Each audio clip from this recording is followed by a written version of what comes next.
Melanjutkan serial Policy Story di mana di kesempatan kali ini saya akan merangkum Policy Story 2013 yang merupakan edisi terakhir dari film Policy Story itu sendiri. Kenapa gua tidak urutkan dalam merangkum serial ini? Karena menurut gua di setiap filmnya memiliki cerita yang berbeda-beda. Jadi mau digarap yang mana duluan tidak menjadi masalah dengan alur ceritanya. Oke, film akan berfokus pada seorang anggota polisi yaitu Jackie Chan yang mana dirinya terjebak dalam sirkulasi para penjahat yang mengincarnya di dalam sebuah bar. Hal itu terjadi lantaran Jackie ingin mencari putrinya di bar tersebut. Lantas, apa motif dibalik semua ini? Tanpa banyak bertanya-tanya karena besok saya harus menghadiri acara ulang tahun dari Om Jackie, jadi kita langsung mulai ceritanya saja.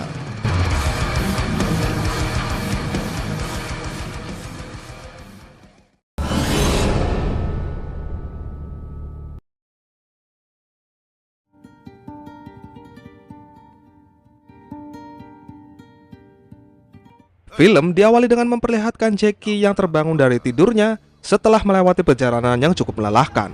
Usut punya usut, Jackie tengah mencari keberadaan sang putri di sebuah bar yang bernama Wubar.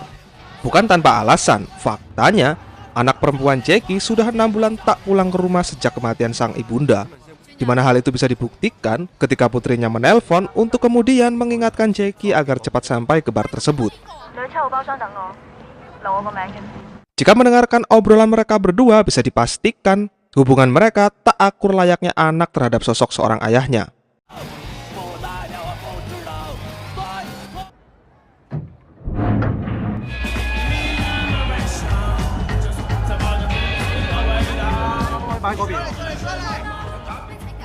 Sesampainya di sana, ia tak lantas bersenang-senang atau minum-minum dengan para manusia random di situ, melainkan langsung menemui sang putri. Di tengah-tengah menunggu putrinya keluar, Jackie sedikit berbincang-bincang dengan seorang bartender di bar tersebut untuk kemudian diperkenalkan oleh sang bos yang bernama Wujiang. Ganti aja deh namanya, susah banget perasaan. Ujang aja kali ya. Oke, Ujang aja lah ya, daripada susah-susah. Sembari menunggu putri Jackie, Ujang menceritakan background dari bar miliknya yang mana ternyata bar ini dahulunya adalah sebuah pabrik miras oplosan yang ditutup lantaran mencemari lingkungan hidup. Oh,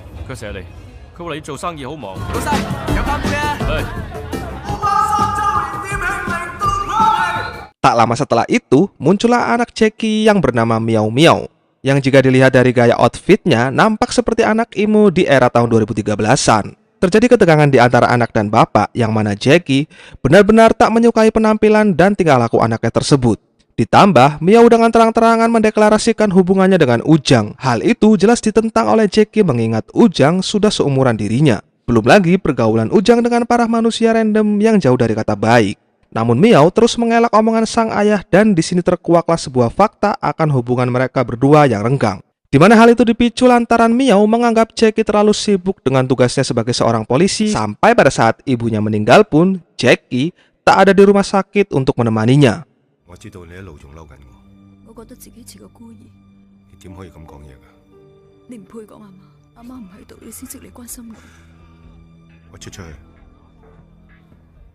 Ketika hendak pergi, terjadi keributan di area para pengunjung, di mana ada seseorang yang menyandra satu pengunjung dengan mengancam akan meledakkan bom yang ada di tubuhnya.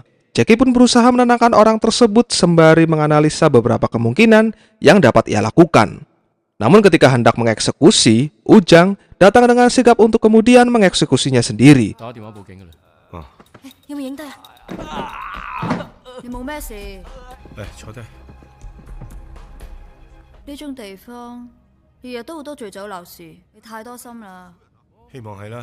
Dan tiba-tiba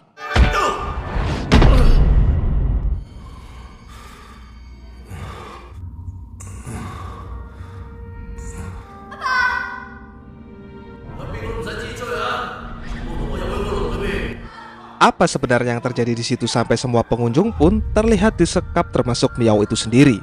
Sabar, sebentar lagi kita ungkap semuanya setelah ini. Ketika sadar, Jackie sudah diikat di sebuah kursi yang berada di suatu ruangan, di mana didapatilah sebuah fakta mengejutkan akan semua pertanyaan yang ada di kepala kita tentang fenomena yang terjadi saat ini.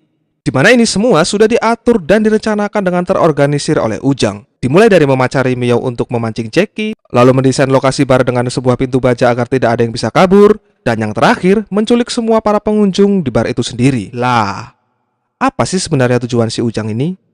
Mending kita lanjut aja. Melalui HP milik Jackie, Ujang dengan sengaja menelpon atasan Jackie dan memberitahu semua situasi ini untuk kemudian menjadikan ini semua perantara negosiasi dengan pihak kepolisian nanti.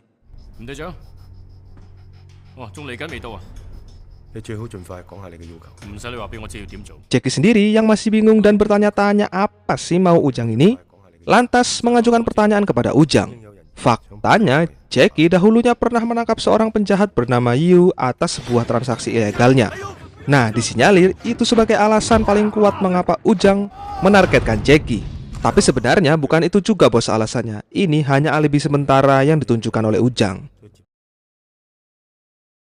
Setelah itu, Ujang kembali menelpon atasan Jackie untuk mengadakan sebuah negosiasi pertukaran para sandera dengan salah satu tahanan yang belum disebutkan namanya. Di sela-sela itu, Jackie berusaha melepaskan kawat yang mengikat tangannya, di mana hal itu berhasil ia lakukan sebelum salah satu anak buah Ujang masuk ke ruangan tersebut. Dan pada saat anak buahnya masuk, Jackie berhasil mengelabuinya untuk kemudian kabur dari ruangan tersebut.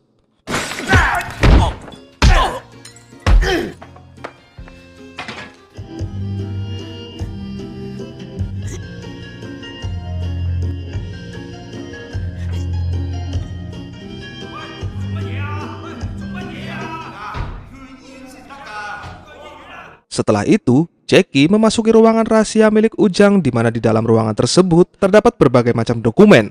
Mulai dari banyaknya foto-foto gadis cilik, foto Ujang di sebuah arena pertarungan, dan foto Jackie sendiri yang terpampang di beberapa lembar koran dengan satu kasus kematian seorang wanita yang ia tangani dahulu. Tak cuman itu, Jackie juga menemukan adanya koordinat dari sebuah kertas yang menggambarkan letak tata dari posisi bar itu sendiri. Jadi sampai sini bisa diambil kesimpulan bahwa semua agenda ini sudah Ujang rencanakan jauh-jauh hari.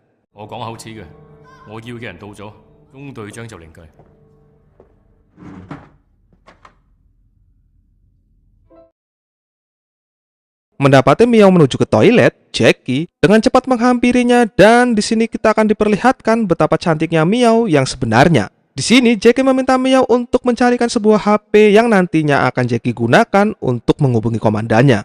Melalui beberapa trik sederhana, Miao berhasil mengambil HP yang berada di meja bagian tengah untuk kemudian diserahkan ke ayahnya. Dari situ, Jackie menghubungi komandannya dan memberitahu situasi lalu bertanya sosok tahanan yang diminta oleh Ujang. Didapatilah sebuah nama di mana Ujang meminta tahanan yang bernama Wei untuk dibawa ke sini jika menginginkan para sandera dibebaskan. Sang komandan pun menuturkan bahwa ia sudah menyiapkan pasukan SWAT untuk melakukan strategi penangkapan. Namun, Jackie yang sudah sering memerankan adegan sebagai seorang polisi, mampu menganalisa dan memprediksi kemungkinan yang terjadi jika langsung mengambil keputusan tanpa adanya observasi.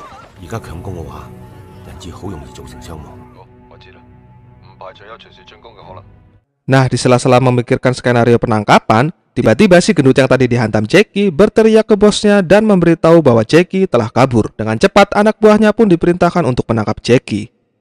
Dalam pelariannya, Jackie tak sengaja menemukan sebuah bom yang berada di salah satu sudut ruangan, di mana sudah bisa dipastikan peta dari koordinat yang berada di ruangan rahasia Ujang tadi adalah tata letak dari bom itu sendiri. Dengan cepat, Jackie mengabadikan bom tersebut dalam bentuk foto untuk kemudian ia kirimkan ke atasannya. Sialnya, Jackie ketahuan dan menimbulkan pertarungan di antara keduanya.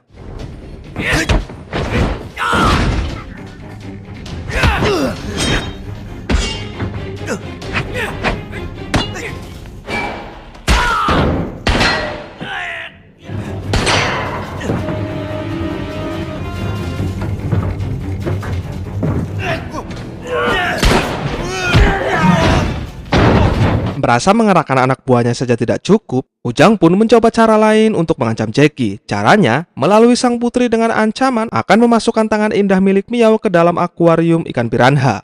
Hal itu membuat Jackie tersekak dan mau tidak mau Jackie harus kembali menyerahkan dirinya.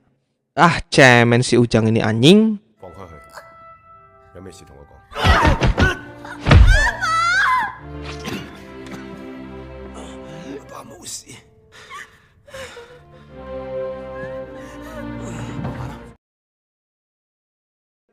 Jackie pun dibawa ke ruangan para sandera dan di situ Jackie ternyata mengenal salah satu sandera seorang apoteker yang dahulu kala pernah bertemu di apotiknya, di mana di apotik tersebut terjadi sebuah insiden pembunuhan. Tak hanya itu, faktanya pada malam kejadian tersebut ada seorang wanita yang berada di lokasi apotik bersama dengan pasangannya yang secara kebetulan adalah bagian dari para sandera itu sendiri. Dia bernama Lan dan ini pasangannya. Pertanyaannya, apakah ini ada hubungannya dengan rencana yang dibuat oleh Ujang? Apa sebenarnya yang terjadi di apotek tersebut? Penasaran? Kita lanjut aja. Setelah itu, Ujang menghubungi atasan Jackie kembali, di mana Ujang meminta agar pihak kepolisian mempercepat kedatangan Wei jika tak ingin melihat para sandranya tewas. Dan untuk mengantisipasi agar para sandera tetap aman, Jackie menawarkan sebuah kesepakatan baru, di mana Jackie siap memenuhi kemauan Ujang asalkan Ujang mau membebaskan para sandera. Jackie berjanji akan membawa Wei kemari sesuai waktu yang diinginkan Ujang. Pada akhirnya, Ujang pun menyadari bahwa Jackie sudah masuk ke dalam ruangan rahasia, dan itu artinya Jackie sudah mengetahui semua rencana yang disusun oleh Ujang. Ujang pun menceritakan kilas balik tentang background kehidupannya di masa lalu, di mana Ujang dahulu adalah seorang petarung di sebuah arena taruhan, yang mana hal itu Ujang lakukan lantaran Ujang harus melunasi hutang-hutang mendiang sang ayah yang kalah dalam permainan judi. Dalam bertarung, Ujang tak pernah kalah sekalipun hingga ia mendapatkan julukan si laba-laba Spider-Man. Dan hal yang membuat kakinya pincang seperti sekarang adalah ia bertarung dengan lawan seimbangnya, yang mana pertarungan tersebut sudah diatur oleh para bos-bos mereka untuk lawannya bisa mati. Namun yang terjadi, sang lawan justru mengunci kaki Ujang hingga membuatnya kalah. Dan itu berarti lawannya pada saat itu harus mati di tangan para bos-bos penjudi tersebut. Seiring jual kisah berakhir, sedari tadi Ujang sudah dalam pantauan oleh sniper dari pihak polisi, yang mana pada saat sniper tersebut hendak menembak Ujang, Jackie menahannya untuk kemudian Ujang tetap tertembak. Namun yang terjadi sebenarnya bukanlah seperti itu, karena itu hanyalah hipotesis yang ada di pikiran Jackie. Yang terjadi sebenarnya adalah Ujang tetap terkena di bagian kepala, namun bukan peluru yang menancap kepalanya, melainkan serpihan kaca. Loh, kok bisa? Iya, karena faktanya Ujang sudah mendesain semuanya dengan sebaik mungkin, tak terkecuali kaca anti peluru itu sendiri.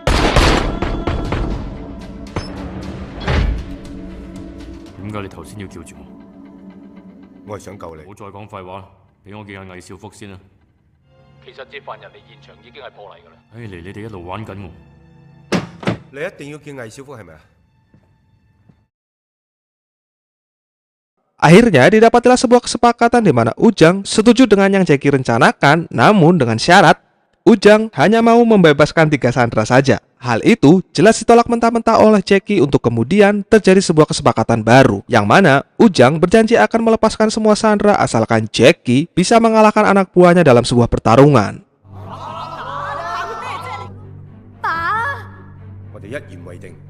Dan pertarungan pun dimulai.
鬆開啦，冇嘢啦。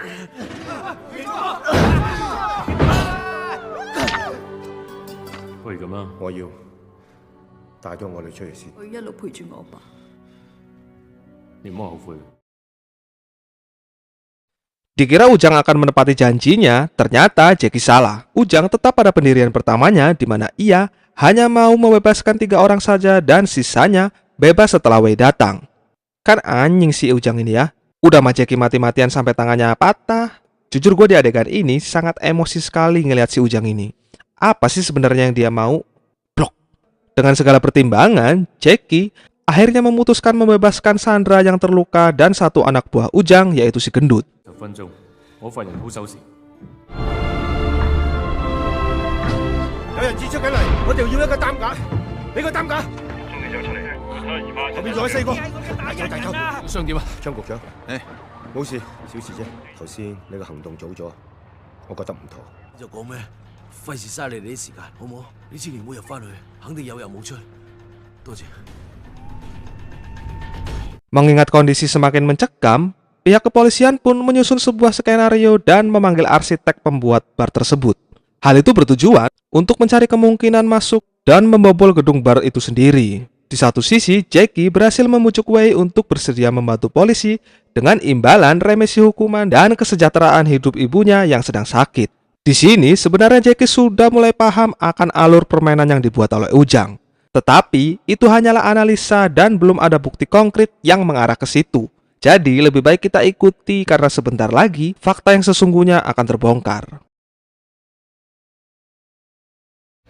Singkat cerita, misi pertukaran pun dimulai, di mana terlihat Wei menggunakan pakaian ABD anti peluru untuk mengantisipasi kemungkinan yang akan dilakukan oleh Ujang. 鐘隊長，快啲啦！鐘隊長同我哋講兩句啦。批人質出嚟，我哋就入嚟。你話我入咗去，出唔出得翻嚟啊？入去之後留喺我身邊，唔好走開。好焗啊！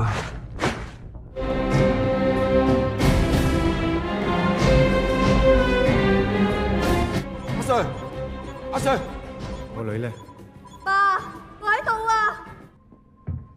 頭先點出嚟嘅人數，你幫唔到我，而家係我嘅時間。我掂啊嘛！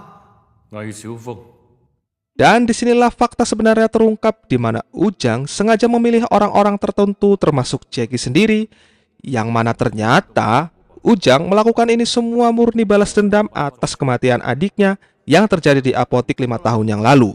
Jadi cerita dimulai dari versi Wei dan ketiga saksi lainnya, di mana pada saat kejadian, Wei pergi ke apotik untuk mencuri obat demi kesembuhan sang ibunda. Nah, pada saat ia hendak pergi, ia tak sengaja menemukan dompet milik suami Lian yang tiba-tiba saja jatuh untuk kemudian Wei bermaksud mengembalikannya. Namun yang terjadi, Wei dianggap mencuri dompet tersebut dan apesnya, ia pun ketahuan mencuri obat. Hal itu membuat Wei panik bercampur bingung karena ia hendak dilaporkan ke polisi oleh adik dari Ujang. Alhasil, Wei pun menyandera si adik yang membuat ketiga saksi tersebut tak bisa berbuat apa-apa. Dan di saat bersamaan, Jackie yang kala itu hendak menuju ke rumah sakit mendapati adanya kejadian tersebut dan berusaha menenangkan Wei agar tak membunuh. Namun saat hendak menenangkan Wei, Jackie mendapat telepon dari putrinya yang mengabarkan kondisi ibunya saat itu. Dan di sela-sela itulah Wei membunuh adik dari Ujang. Namun semua keterangan tersebut nyatanya salah. Karena pada kenyataannya di saat detik-detik kematian sang adik, Wei mendapatkan sebuah ucapan dari sang adik Ujang, yang mana ternyata sang adik meminta Wei untuk membunuhnya. Dan itu artinya Wei tidaklah membunuh, melainkan sang adiklah yang bunuh diri. Hal itu diperkuat tatkala sang adik pergi ke apotik tersebut untuk membeli obat tidur dalam jumlah banyak. Satu hal yang menarik, ternyata sang adik frustasi lantaran dirinya hamil dan tak ada yang bertanggung jawab. Semua kejadian itu pun diketahui oleh Jackie ketika ia menyelidiki kasus tersebut. Namun semua alasan itu tak lantas membuat Ujang percaya untuk kemudian siap meledakkan bom yang tertanam di tubuh para Sandra. Dan tiba-tiba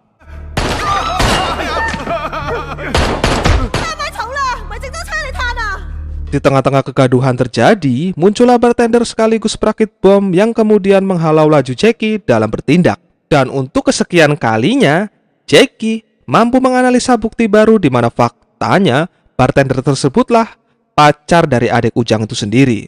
Di mana Jackie berhasil mengetahui hal tersebut lewat sebuah foto yang tertera tato di dalamnya.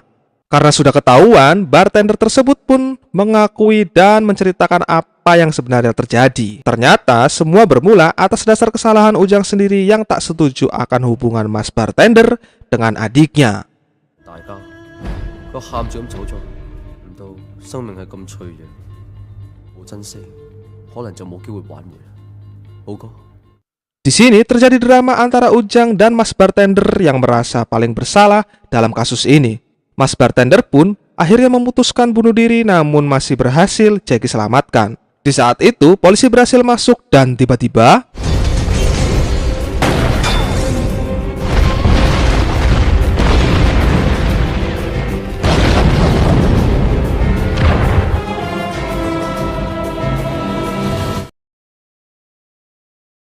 setelah itu, Jackie kembali mengejar Ujang hingga tibalah mereka di sebuah rel kereta api.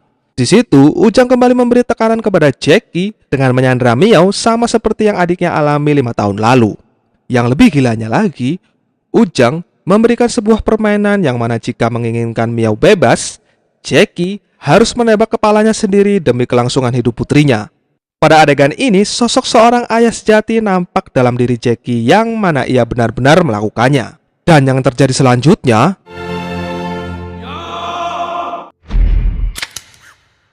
ya, pistol tersebut tidak ada pelurunya satupun, di mana ternyata Ujang hanya menguji keberanian Jackie semata. Ujang pun menyadari bahwa tindakannya salah, kemudian membebaskan Miao. Setelah itu, Jackie tak lantas pergi begitu saja dan bermaksud ingin menangkap Ujang. Namun Ujang yang sudah frustasi, lebih memilih bunuh diri dengan menghadang laju kereta. Lewat perjuangan berjibaku, pada akhirnya Ujang pun tetap selamat karena polisi sudah lebih dulu menggeser jalur kereta tersebut. Ujang pun ditangkap dan dibawa ke kantor polisi.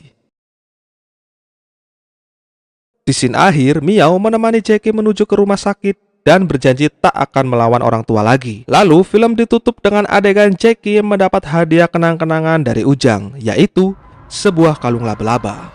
Tamat. Oke, pelajaran yang bisa diambil dari film ini adalah sesulit-sulitnya kalian dalam menjalani masalah hidup, tetaplah solusinya kembali ke pasal 1, yaitu orang tua. Jadi, jangan pernah melawan orang tua kalian itu sendiri.